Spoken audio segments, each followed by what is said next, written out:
Skarloey had been to the works to be mended. He felt much better. Rusty the Diesel was helping him off his truck. Skarloey hadn't met the little diesel before. Rusty seems a kindly sort of engine, he thought to himself. I help to mend the line and do odd jobs, explained Rusty. I hear everyone is looking forward to seeing you again. Come on.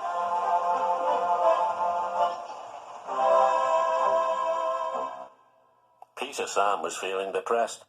He was still getting over his accident, but he wanted to start work again. The Fat Controller wouldn't let him. Another day's rest will do you good, he said. Besides, I've got a surprise for you. For me, sir? How nice, sir. What is it, sir? Wait and see. The surprise was Skarloey. Oh, said Peter Sam, I'm glad you've come home. They lit Skarloey's fire and he sizzled happily. I feel all excited, he said, just like a young engine. Now, tell me all the news. I see you've met Rusty, said Peter Sam. Yes, I like that diesel. So do I, replied Peter Sam. It's a pity Duncan doesn't. Who is Duncan?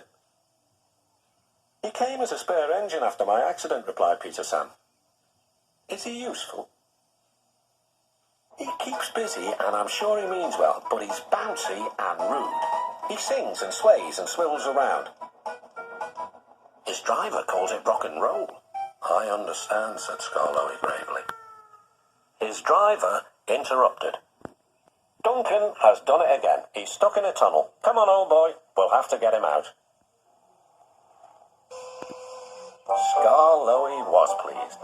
He wanted to run and look forward to meeting Duncan. They found the guard's van and some workmen and hurried up the line.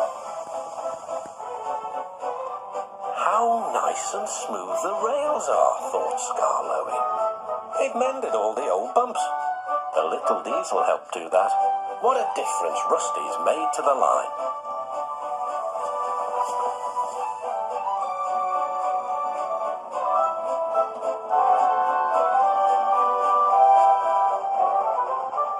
Quite soon they found Duncan.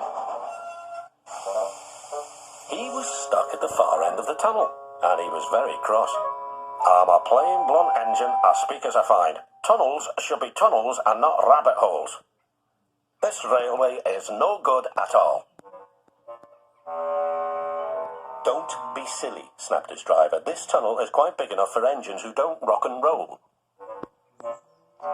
It took some while to clear away the rocks and set Duncan free again.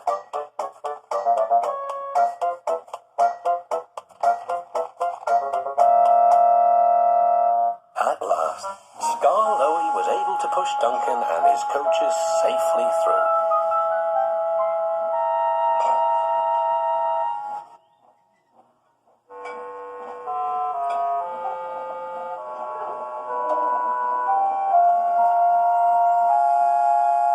The guard's van was left on the siding, and the workmen stayed to make sure everything was safe.